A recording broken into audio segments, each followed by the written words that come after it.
espíritos infiltrados na igreja. E nós precisamos lidar com isso, pastores, líderes, precisamos lidar com isso de forma bem ampla e trazer o entendimento do que é isso.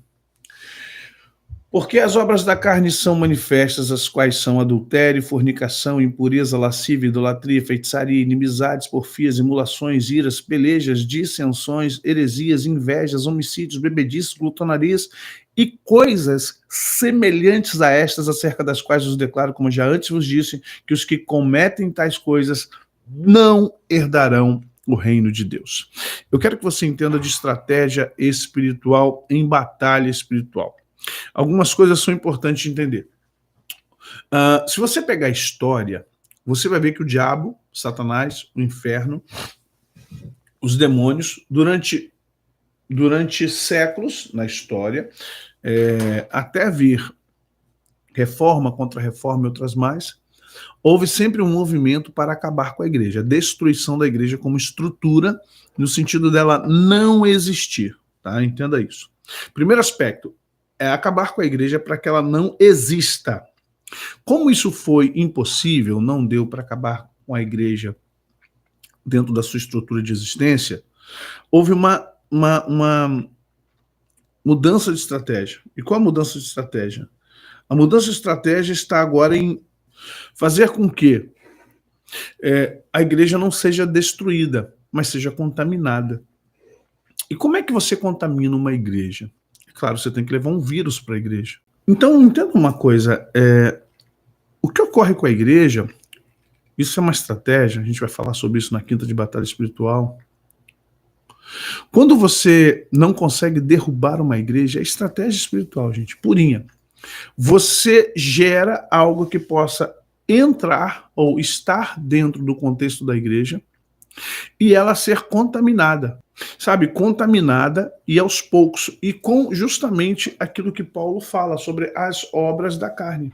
Você tem o fruto do Espírito e tem as obras da carne. E Paulo começa a declarar quais são as obras da carne. E ele coloca para nós.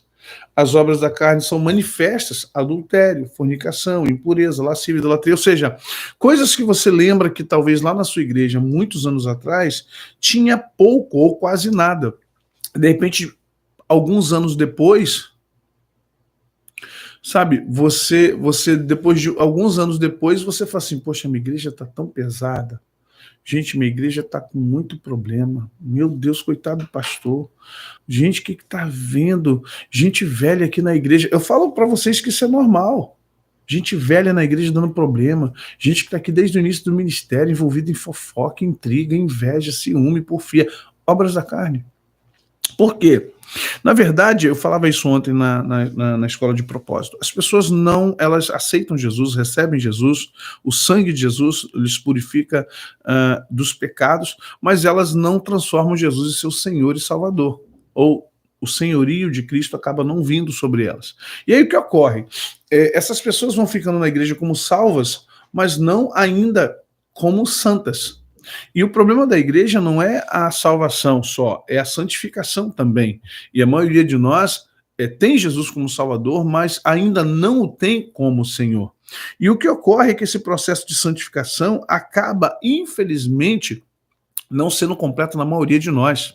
A maioria de nós não é completo o processo da santificação. Então num primeiro momento, nas suas obras da carne, aquilo que você praticava, você acaba, infelizmente, tolhindo e não exterminando.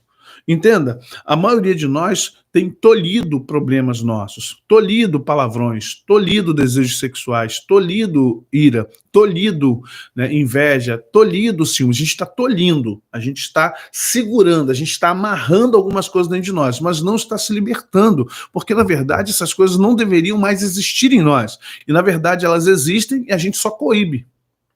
Vocês estão entendendo isso? E o que ocorre? A gente passa anos acostumados a viver assim, é o modus vivendi agora. Eu tenho ciúme, mas seguro. Eu tenho desejos sexuais, mas seguro. Eu tenho ira, mas eu seguro. Eu tenho facção, mas eu seguro. Eu tenho ódio, mas eu seguro. Mas, na verdade, eu não me liberto disso, porque eu não consegui fazer de Jesus Salvador ser o meu Jesus Senhor, ou aquele que me purifica, aquele que me transforma. E aí o que ocorre? A minha igreja está crescendo, eu sou líder de jovens, sou líder de homens, sou líder de mulheres, sou líder das crianças, sou líder do louvor, sou líder disso, sou líder daquilo, líder de evangelismo, eu sou líder.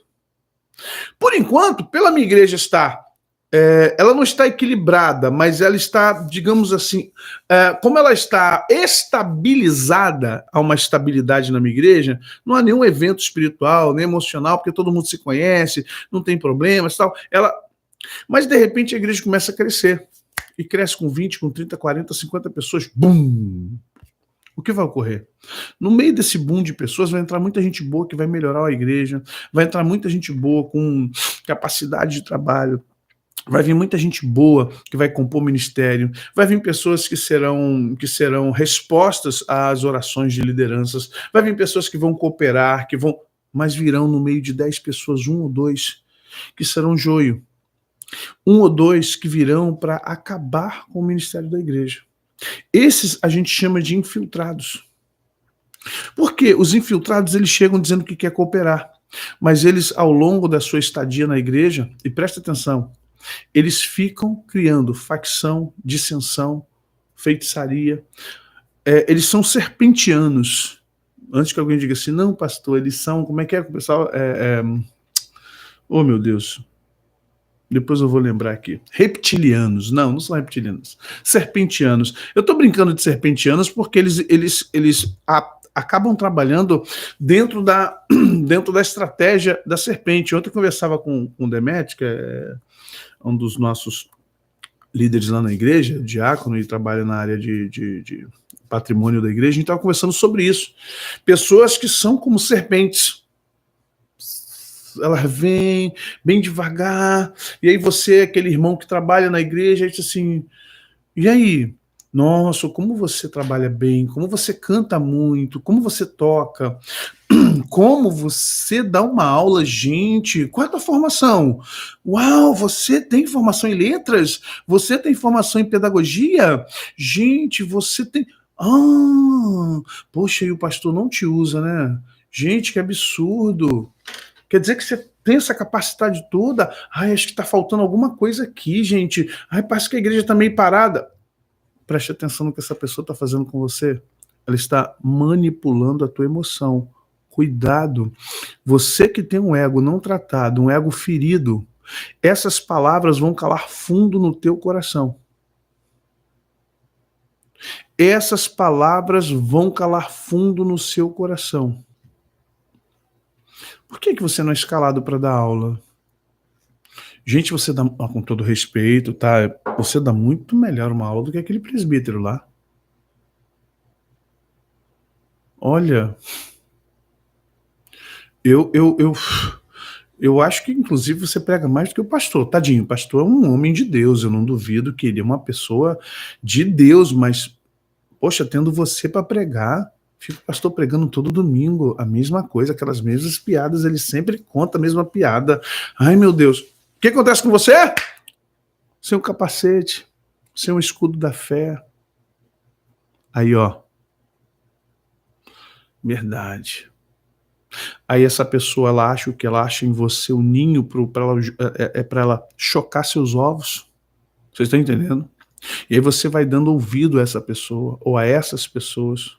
Gente, a igreja não precisa de 10 pessoas assim, não. Com 3 pessoas numa igreja, com 4 ou 5, dependendo do tamanho da igreja, elas contaminam a igreja.